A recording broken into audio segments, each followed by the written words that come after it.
Or like me, if you don't want to wake up in the morning and it's cold out, you just rub your belly and you rub it in a clockwise direction. And for many of us, this happened to us when we were little and when we were babies and we were upset, we would get our bellies rubbed. So it can really create a relaxation response. But you can address half the lymph nodes in your body just by getting yourself to poop. So if you think about fascia and scar tissue, after surgery, what I see is a lot of people who had breast surgery, you know, you don't want anyone to come near you. So your arm is going to be protected, and then you have to work, right, to get your range of motion back. And there's always, even just the emotional shock of like, I have what? So the loss of range of motion has to be dealt with. So a lot of you guys have been to physical therapy, you're dealing with it, and some people just generally get more scar tissue than others. You don't know until you know who you are. With some people, they always have to stay after that range of motion, and some people don't. There are so many new recommendations about preventing lymphedema for breast cancer patients, and this Dr. Schmitz actually has come out with a lot of interesting research, and I don't know, Gwen, what you think about this research, if you're familiar, but the guidelines are based on air, on nothing. There's no scientific evidence to suggest that they're correct. So those of you who are told, don't lift this, don't lift that, don't do this, don't do that, that's all being turned on its head.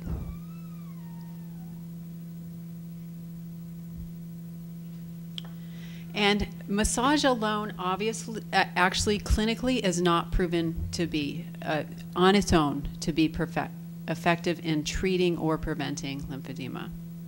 I wish that I could stand up here and say massage is enough, but how many of you guys have lymphedema, have done the massage, know how to do the massage, and still have lymphedema? Yeah, I see it a lot. And when I, you know, even using all that I know, I have people that come in that have it for a long time. It's hard to deal with.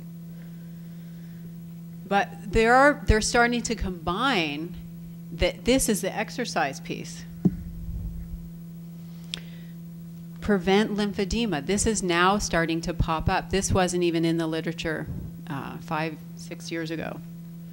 And they're looking at exercise. The walking pole study and the Livestrong Foundation is coming out with this whole protocol for not only from the time you're diagnosed, but all the way through your treatment to exercise. Not only are those women doing much, it's all breast cancer research here, basically.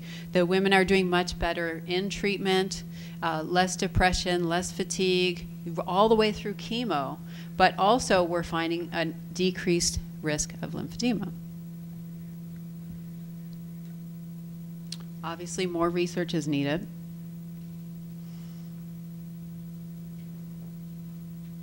Again, just the idea of preventing lymphedema, very interesting. So with the exercise piece, remember when you move, so you get the lymph and the fascial piece together. But does anyone ever feel more energy after exercising? So maybe we're addressing the meridian system also. But I'm going to teach you in about a minute how to assess the meridian system yourself and how to open it up. You don't need any needles.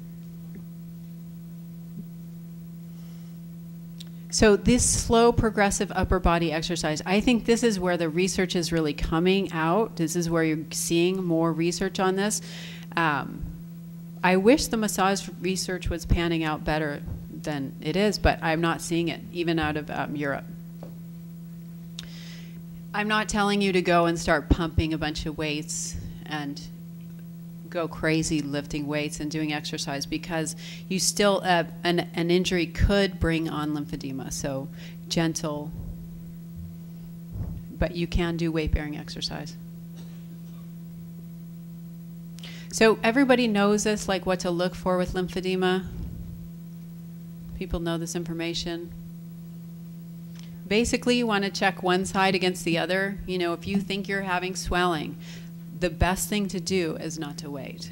So I see people that think they're having swelling, but there's a graduation next month, so maybe I'll wait, because the thought is always there, is the cancer back? Is the cancer back? So if it's lymphedema and you catch it early and you treat it early, you can make a lot more headway than if you wait. Because if you remember back to that picture of those initial capillaries and the anchoring filaments, when those get stretched open for a long period of time, it's hard to restore the fascial function that would close them again. So the longer they're open, the harder it is to treat. Does that make sense?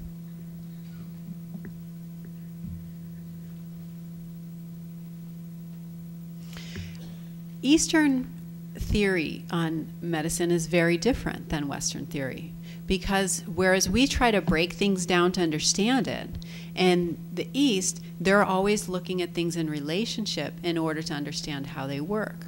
So the meridians, which we'll talk about in a minute, you're looking at this whole system. And my original background in body work was in India. And in India, they have this saying, and they look at, it's rasa, ramsa, never mind. It doesn't matter, it's Sanskrit. But they look at how the tissues feed each other. So it's in relationship, that the lymph feeds the blood feeds the muscle, and it goes down this line. And what's implied, that they don't even have to mention, is that there has to be energy for that all to move, for the system to flow.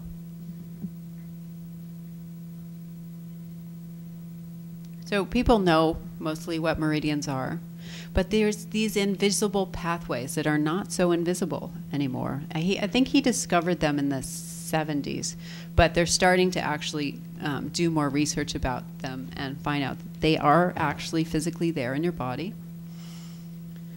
And this is how our chi flows. And I mean, you could say this is a bunch of hogwash, but anyone that can do brain surgery without anesthesia, just using acupuncture needles, I'm willing to listen. I think there's a lot of research, but it's not out of the Journal of the American Medical Association. There's a lot of research from Japan. There's a lot of research from China.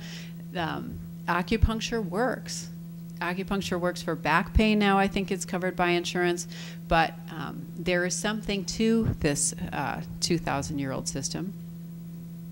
You have 12 regular meridians. And don't worry, you don't have to know any of them in order to do this for yourself.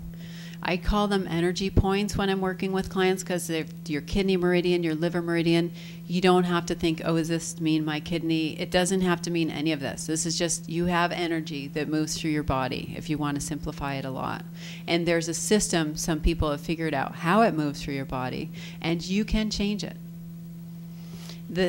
Most of us are familiar with acupuncture. Last year there was a Qigong practitioner here, and Qigong is like acupuncture, but with acupuncture you use needles, and with Qigong you can actually be only limited by your imagination. So once you get this idea of energy moving through your body, we know from the brain research you can build the sensitivity, you can build the neural networking to be able to manipulate that energy. You can move it yourself, and it's free. Bongan channels, that's what they're called. So it moves through the lymph and through the blood. So all this time I've been thinking, I know these things are related, but now there is some science to prove that it actually is related. They think that the channels actually do conduct light. I just thought that that was so interesting, because that's basically what they've been saying, but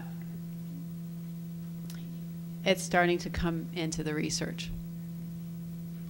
So if you look at just the chest here, look at all those little dots. Those are all meridian. Those are all acupressure points, acupuncture points, and the lines are the meridians. It's not a complete diagram, but that just gives you an idea of what's going in your chest.